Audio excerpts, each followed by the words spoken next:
Your baby's crying is too loud. Stay there. In the midst of a cold winter night, my husband dragged me, carrying our baby, and forced me out onto the balcony. Moreover, he locked the window from inside so that I couldn't return to the room. Ignoring my pleas as I banged on the window, he downed his whiskey in one go and went straight to bed. The cold north wind blew relentlessly into our 8th-floor apartment balcony, draining warmth from my body. At this rate, my baby will fall ill. Sensing my fear, the baby cried out even more. The more I thought about our situation, the more crushed I felt by anxiety. My name is Lisa. I'm 33 years old. I married my same-aged husband, Robert, 4 years ago, and we just had a baby boy 6 months ago. Our relationship was pretty good until I became pregnant. From about the 5th month of my pregnancy, his attitude toward me suddenly became cold. Lately, we had constant arguments and he verbally abused me whenever he had the chance. Today, too, when he returned home, he yelled at me for lying down, exhausted from childcare. It's your duty as a wife to stay awake until I get home. Remember that I'm the one providing for you. You can't even earn a dime. But it's past 2 in the morning. I can't stay awake that late. I couldn't endure his words anymore. But when I retaliated, our 6-month-old baby started crying and wouldn't stop no matter how much I tried to soothe him. Stay there because it's too loud. Suddenly, Robert shoved me, carrying the baby onto the balcony and locked the door. No matter how much I banged on the window, he wouldn't come back from the bedroom. What's worse, I only had my pajamas on and a cardigan. I didn't even have my phone to call for help, and we were on the 8th floor of our apartment building. It was impossible to get down by myself. The baby was crying even more in this situation. I can't stay out here in the cold wind forever. Worried about my baby's health more than my own, I searched for something to block the wind. I found a tarp in the storage box on the balcony, and I used it to huddle up tightly with the baby, enduring the cold. As if sensing my anxiety, the baby continued to cry, and only his voice echoed in the cold air. I decided to somehow endure until morning, when Robert would hopefully have calmed down, but the cold made my entire body shiver uncontrollably. Before I knew it, it started to drizzle, and it looked like it was going to snow soon. I started to zone out as time passed. This is not good. I need to hold myself together and stay awake. If I fall asleep now, things will take a turn for the worse. I slapped my own cheek to wake myself up, but my consciousness was slowly fading. That's when I suddenly heard a voice calling me. Lisa? Is that you? What are you doing out here at this hour?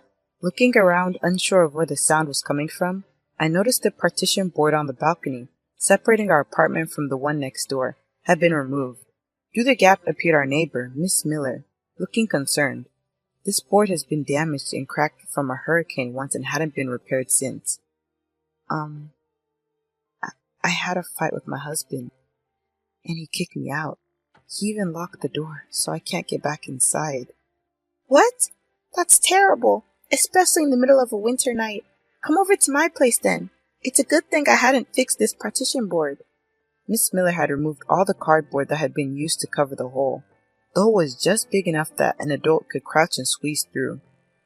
Aren't we causing you trouble at this hour? I asked her. No time for that now, she said. First, pass me your baby. I trusted her with my baby, who she kindly offered to take and accepted her invitation into her home. Once inside, she gently wrapped the baby in a warm, soft blanket. To my amazement, the crying baby, who had been inconsolable until a moment ago, quieted down and soon started breathing peacefully, fast asleep. It must be warm and cozy now.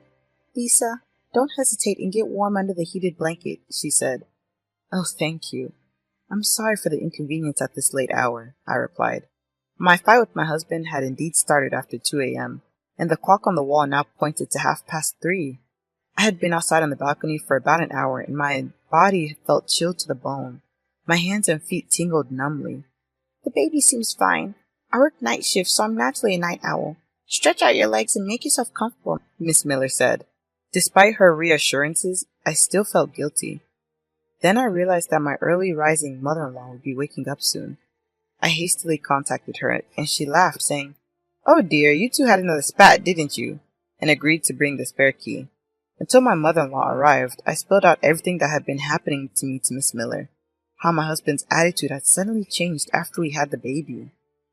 How he yelled at me for not being able to keep up with the housework despite being a stay-at-home mom. How he blamed me whenever the baby cried at night while he did nothing. Miss Miller listened to me intently, interjecting with sympathetic nods. I can't keep up the housework because I'm such a lousy mother. I'm always sleep deprived, I confessed. You've had a tough time. You're doing your best, she comforted me. Being constantly blamed by my husband, I had come to believe that I was the one at fault. But her words, "You're not to blame," brought me to the verge of tears. Just then, I heard a soft knock on the front door. Looking at the clock, it was nearly 4 a.m. My mother-in-law must have driven over with her spare key. Miss Miller welcomed her in, and my mother-in-law, bowing repeatedly, handed Miss Miller a bag of fresh vegetables from her garden. I'm sorry for involving you in my son's marital squabbles, she apologized. When my mother-in-law asked for an explanation, I explained everything to her. Her face turned bright red with anger. Who does he think puts food on the table? She exclaimed. Well, that's thanks to Robert, I answered. No, I'm mad at my son. He can't even cook for himself and he can't do household chores. It's unforgivable that he looks down on a full-time housewife. Robert can't even live on his own. Plus, there's nothing you can do about a baby crying at night. When putting them out on the balcony is awful. As his mother, I am so embarrassed. I could burst into flames. Knowing my mother-in-law was on my side rather than my husband's, I sighed in relief. Then she stood up abruptly and walked off, declaring heatedly, I'll go wake Robert and teach him a lesson. I grabbed her arm to stop her. In about an hour, Robert will wake up anyway. I have a feeling it'll be counterproductive if we disturb his sleep, I said. My husband's grumpy when he wakes up and is extremely irritable in the morning. I was afraid that if we woke him up forcefully, he would just get angry and become even more stubborn. When I explained this to my mother-in-law, she somehow refrained from her intended course of action. Look, it's the first snow of the season. It had become unusually quiet outside. I noticed that snow was gently starting to accumulate. Just the thought of what might have happened if the baby and I had remained on the balcony sent shivers down my spine. Soon, it was time for Robert to wake up. I left the baby with Miss Miller, and my mother-in-law and I entered our house using the spare key. However, Robert, who would usually be up brushing his teeth by now, was nowhere to be found in the bathroom. Is he still sleeping? Robert, get up already, huh? My mother-in-law opened the bedroom door with a loud bang and yanked back the comforter with all her might, but Robert wasn't there either. We looked everywhere, the bathroom, the bedroom, and the living area, but he was nowhere to be found. Despite this, his suit and shoes were still here, so it was hard to believe that he had already gone to work. Where could he have gone? This is strange, isn't it? Ah! My mother-in-law, who had casually opened the curtain leading to the balcony, screamed. When I rushed over, she was pointing at the blue tarp I had been using on the balcony, her mouth opening and closing in shock. Underneath it, I could see a glimpse of someone's foot. What could it be? As I nervously lifted the blue tarp, there was Robert, collapsed in nothing but his underwear. What? Why is he on the balcony? Could it be? My mother-in-law said she had come into this room once before going to the neighbors. At that time, she noticed that the balcony window was open, so she closed it and locked it. But I don't think Robert was here at that time. I wonder why. My mother-in-law called out, Come on, wake up, to Robert several times, but it seemed like he had lost consciousness. To prevent his body from getting cold, we covered him with a blanket and decided to wait for the arrival of an ambulance. I need to call his workplace and tell them that he'll be taking a day off. I tried to use Robert's phone that was nearby, but it was locked and I couldn't open it. Oh, if it's fingerprint recognition, you can do it like this. My mother-in-law grabbed Robert's hand, used his finger, and unlocked the phone in an instant. What's this? The screen of his phone was left open on iMessage, and there was a lovey-dovey exchange with his affair partner. Upon closer inspection, the recipient of the message was my friend, Serena. Tracing back their convo, turns out their relationship began 6 months ago. Just around the same time I was entering my second trimester of pregnancy, and my husband's attitude started to grow cold. Not only that, but there were heaps of intimate photos stored in his photo gallery. I see. So that's what was going on. I can't believe they're still seeing each other. Feelings of outrage began to boil within me, and to think that the woman he's cheating on me with was my own friend. My goodness, what is this girl thinking? Let's teach her a lesson she won't forget. With that, my mother-in-law smirked and shared a secret strategy. My husband, who had been rushed to the hospital by ambulance, regained consciousness after various tests and treatments. Still, he was kept in the hospital for a few days, just in case. Where am I? As he woke up and looked around in confusion, I explained to him why he was here, and he suddenly became furious. I was worried that you had fallen off the balcony when I saw you were gone. I slipped and hit my head while trying to check below. The balcony window was somehow closed and it was freezing cold with the falling snow. What were you planning to do if I had died? Considering my husband's habit of sleeping in his underwear after drinking, the mere fact that he stepped out onto the balcony naked was utterly foolish. I'm sorry you didn't make it to the other world. You must have locked the balcony door to get back at me. That's not true. Your mother did that. She probably locked it without realizing you were down. Eh? My mom?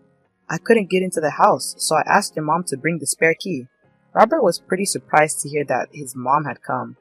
He kept grumbling about being scolded later now that his mom knew, and how embarrassing it would be if the story spread among relatives. By the way, how did you manage to get off the balcony?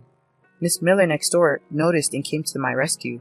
You never even bring in the laundry, so you probably didn't know that the balcony partition was broken, did you? What? So when she asked why I was on the balcony in the middle of the night, I told her everything. When he realized that not only the relatives, but also the neighbors knew about it, Robert's face gradually turned devilish. You're messing with me, you stupid woman. And remember this, he shouted at me. I then thrust his phone in front of him. You've got some nerve to be so arrogant. Of course, his phone had records of conversations with his mistress and photos of them being intimate. Robert's face, which was gasped for a moment, gradually turned pale, saying, "This is bad. It's unacceptable that you had an affair, let alone with my friend." You're a terrible woman for snooping on someone else's phone. When I was looking up the phone number to contact your company, your iMessage was left open.